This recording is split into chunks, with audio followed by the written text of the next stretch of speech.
Paul Jordan is ready to go. He'll wait for the nod over on the right-hand side. Sir Mark Cavendish up there at the starting block, and what a wonderful, emotional interview he gave about what an incredible race this is. Paul Jordan heads us off down the hill, followed by Dave Johnson, the Honda, and then the Kawasaki. Dean Harrison now. Can Dean go one better than he did in Supersport Race 2 and challenge Michael Dunlop for the win in this race? He was quick, wasn't he, out of the blocks last time? We've seen him, he's been quick out of the blocks in everything, but in that Supersport encounter, he was quick, but Dunlop just seemed to have the better of him later on in the race. Yeah, Dunlop found his feet in that one. Every race this week, Dean has been fastest through that first sector. Let's see if he can do the same today. James Hillier will want to have something to say about that as well, if he can, on the Bournemouth Kawasaki. Yeah, podium in that first race. James is on a roll. And now Michael Dunlop, Cameron, he's running the gold or the yellow, whatever you want to call it, Ducati's second race colour, which they run when they're feeling pretty victorious. So yep, that's a good indicator of the team's attitude towards this one. Yeah, they're really ready for this. They've had a win. They want more. Fitted a fresh engine for this race. Not because they needed to, just because they wanted to leave no stone unturned. Very, very determined to pick up their second win after a 30-year gap. You're on board with Davey Todd. That's what it looks like. That's what it feels like to accelerate down. You hear the crest there at St Ninians. You rarely hear that. The little peak in RPM. Spike of revs as that back tyre just bounces off the ground. So we see Josh Brooks on the Jackson Racing Honda. He comes out a quarter bridge. Jordan still first on the road. He sets the time for that first sector as he comes through Glen Helen. Roads are looking nice and dry. It's been such a tricky week for these riders, such broken run time. 4.8 seconds up for Dean Harrison, so Harrison has started quickly. He's gone past Dave Johnson, as we saw already. 4.8, Dave Johnson 7.2 down, so Harrison, Jordan, Johnson, and we wait for the later riders to come through the Glen Helen split. James Hillier on the Kawasaki had a good result in the first one, didn't he? Podium on that first race. Back with the Bournemouth Kawasaki. He's had many podiums with them before, and he'll want another one today. Dunlop through on the Ducati, winner of the last 7 Supersport races. Asking everything and a little bit more of that rear. Dunlop slick on the exit.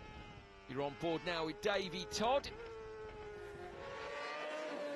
Fantastic stuff as we see Josh Brooks being chased by Davey Todd, who will not want Brooks hanging on to him this time around. No one hanging on to this man at the minute. Michael Dunlop is your leader, 0.2 of a second up on Dean Harrison. Todd just 0.1 back. Hillier less than a tenth back off that. So the top 4 are separated by under half a second. Back to Brooksy and Davey Todd. As I said before, Josh probably won't know that Davey Todd is right behind him now. There's no mirrors on these bikes. This time he makes his way past on the right-hand side, and it is a done deal. Split going to come any second now. At the minute you can see that it's 0.3, and Dunlop's taken 2.8 off them, so there was less than a second across the top 4. Now it's spread out. Look, we can see Hillier 0.3 back off Harrison, who's 2.8 off the back of Dunlop. So can Dunlop make a break for it, as you see Davey Todd, who is also looking to make a break and actually looks to have broken the toe already, Cameron? Yep, he certainly has. Yesterday we saw Brooksy was just right on his tail, and you can't blame him for doing that. As a rider, you're riding your own race. Todd's using a lot of road there as well. Over the line for Harrison. Jordan tucked in behind. What's the gap going to be when Dunlop comes through? There was only around 3 seconds in it. Here it is over St Ninians Crossroads. What a view of Bray Hill. The compression at the bottom here.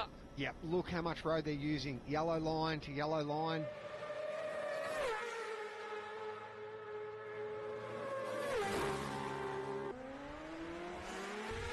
Todd coming through now onto Glencrutchery Road. Oh, you can see he's trying right out into the dust. Let's look at the split. Harrison's closed the gap, Cam. Harrison's got it down to 1.9. It was up around 3, wasn't it? I think at the last split. Yeah, it was. We know how strong Dean has been off the mount in that section. The gap has gone up to 7 seconds at Balafridge. Michael Dunlop has really dug in on this last sector, and Harrison is pressing on. Look, he's using all the road, but Dunlop here is, we knew he's taking some risks. I mean, he's been riding hard, but okay, he's still riding very hard. Exceptionally hard. Yeah, Dean Harrison's going to have to ride hard because Davey Todd and James Hillier are both in a fierce battle for those minor placings. There is so little separating those three.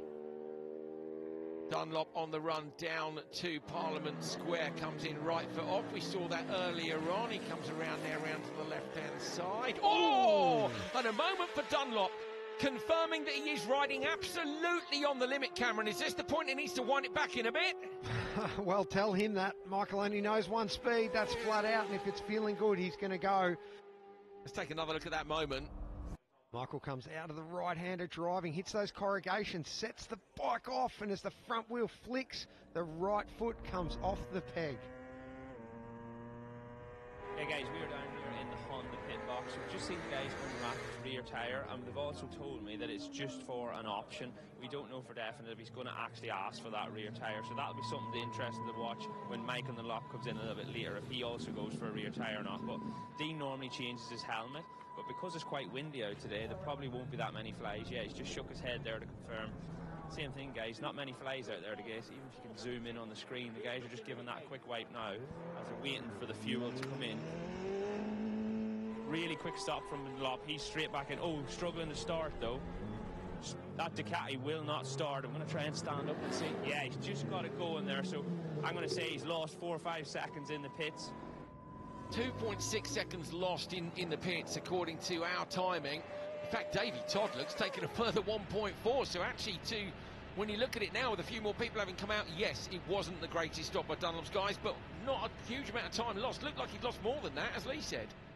He'll know he's lost a little bit of time there, but I mean, look at the gap, Cameron. It's 17 seconds as we're on lap 3 out of 4. He's just building, even with the problem in the pits. Yeah, that's right. And the only question now is, with it being a 4-lap race, will that tyre last the distance? Dean Harrison down the gears from the Nook into Governor's Dip. The familiar Focus, but behind him, that man has got his eyes focused on the back end of Harrison. It won't matter because he's 26 seconds up the road. Dean Harrison's going to get P2 on this one. Michael Dunlop, though, with his rival in his sights as he comes onto Glencrutchery Road. 8 Supersport wins in a row, and TT number 32. He's into his stride now. He certainly is, and with 2 runs on the trot, can he keep this momentum going for the rest of race week? Michael Dunlop takes Supersport race number 2, 8 in a row, incredible record. The usual suspects on the podium with Harrison and Todd. Paul Jordan just nicking P4 off James Hind at the end of the race.